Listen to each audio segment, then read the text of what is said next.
When Islam reached West Africa in the 8th century, Muslim historians began to write about West Africa as it spread throughout the area.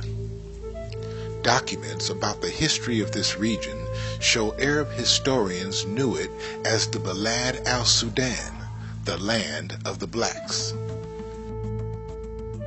The empires of Ghana, Mali, Songhai, Timbuktu, and Gao became the first sub-Saharan people to accept Islam, early as 850 AD.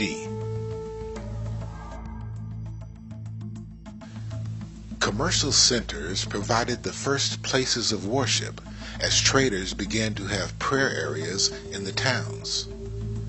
These centers of trade invariably became symbols of African civilization, showcasing an Islamic learning dynasty. The community was governed under the Islamic Sharia system, and scholars began gathering to share vast resources of knowledge. Al-Bakri, the Muslim geographer, provides an early account of ancient Ghana in his book, Roads and Kingdoms. He describes Ghana of 1068 as highly advanced. Al-Bakri writes, economically, it was a prosperous country. The king had employed Muslim interpreters, and most of his ministers and treasurers were also Muslims. The Muslim ministers were learned enough to record events in Arabic and corresponded on behalf of the king with other rulers. He gives the following picture of Islam in Ghana during that time.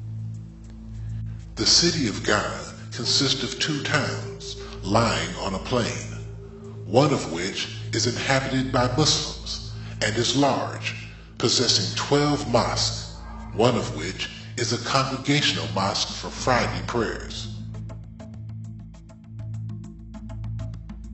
West African griots tell the story of a woman named Buktu who settled near the banks of the Niger early in the 11th century.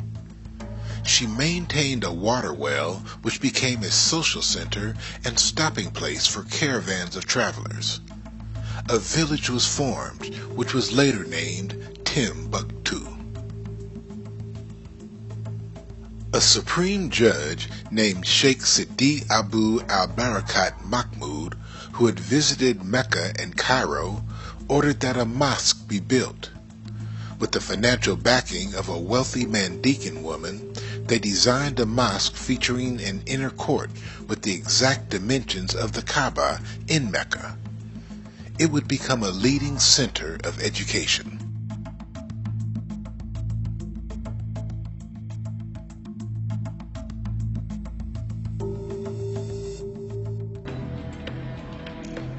Timbuktu had long been a destination or stop for merchants from the Middle East and North Africa.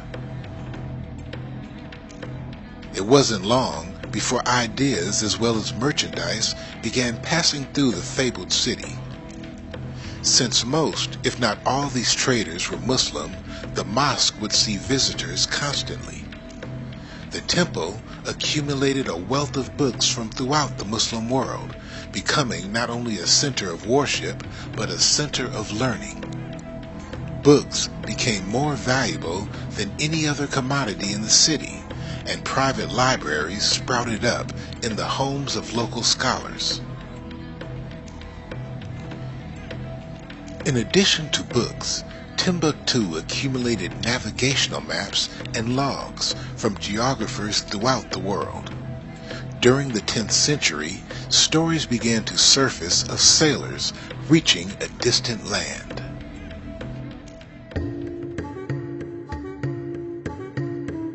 One of the first accounts came from a 10th century historian named Ali al-Masudi.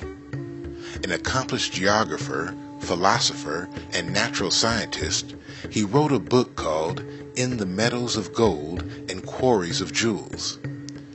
In it, he tells the story of a young man from Spain named Kashkash ibn Sa'id, who crossed the Atlantic Ocean, made contact with people on the other side, and returned in the year 889 AD. Al-Masudi wrote, Cash gathered a group of young men and went on a voyage on this ocean. He returned with a fabulous booty. Every Spaniard knew his story. By the 12th century, the world's best-known geographer, Muhammad al-Idrisi, was also telling stories of sailors crossing the Atlantic. Al-Idrisi had created the most accurate map of the world in pre-modern time. His book, The Delight of Him Who Desires to Journey Through the Climates, is a geographical encyclopedia containing detailed maps and information on European countries, Africa, and Asia.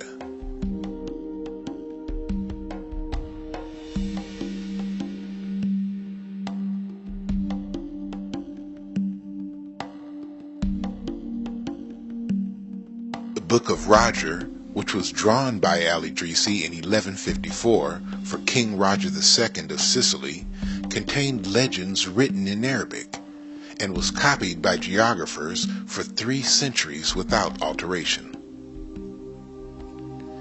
In his book, al-Idrisi told stories of a Moorish ship which had crossed the Atlantic around 800 AD.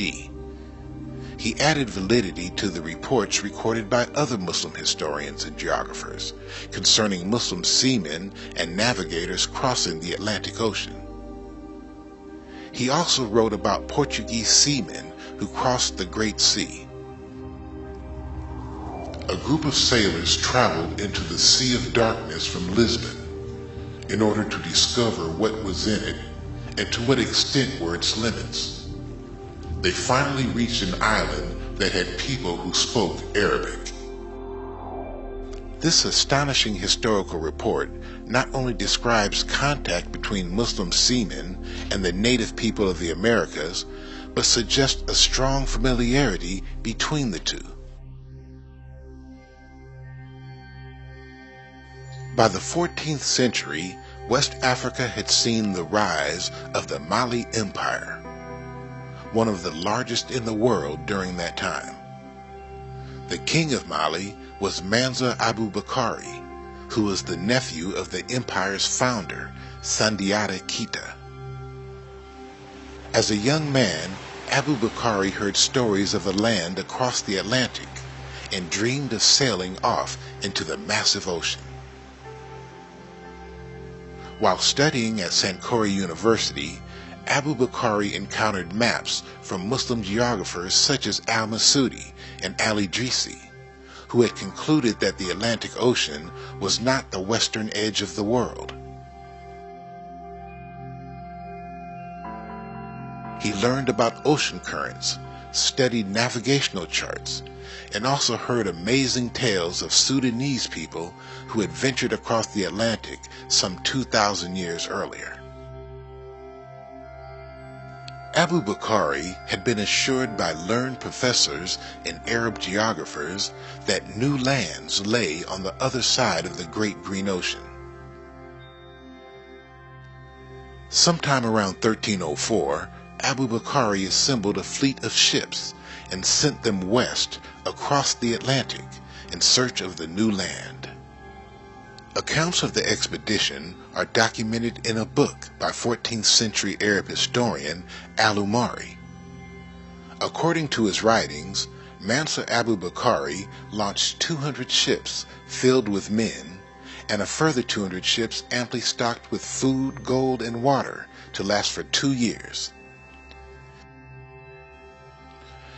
African griots, who are known as the oral historians of African civilization, tell the story of one of those ships returning and informing Abu Bakari of their journey. The captain told him of their success in reaching a beautiful new land. Upon the news, the African ruler would gather a fleet of 2,000 ships, which he would lead himself. Ready were his best sailors, farmers, and carpenters, and in the year 1311 he would hand over the government and the title of Mansa to his brother Kankan Musa and fulfill his lifelong dream to sail across the Atlantic. people from what was then the Mali Empire took off. It's almost certain they took off. The big debate is whether they arrived in the Americas. You see. So there's a considerable agreement that they took off in order to cross the Atlantic. And then there are elements of sculpture, as you know, in Mexico, which has so-called Negroid features. And we know the sculpture goes back 2,000 years. So obviously that sculpture must have had models long before Christopher Columbus crossed the ocean blue.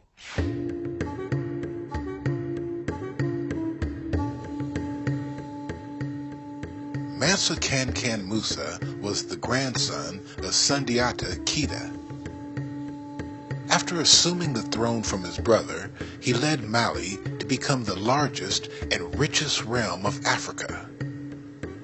Unlike Abu Bakari, Musa was interested in extending the borders of the empire to the east toward Cairo. He captured the neighboring kingdom of Songhai and its major city, Timbuktu. Mali already had firm control of the trade routes to the southern lands of gold and the northern lands of salt.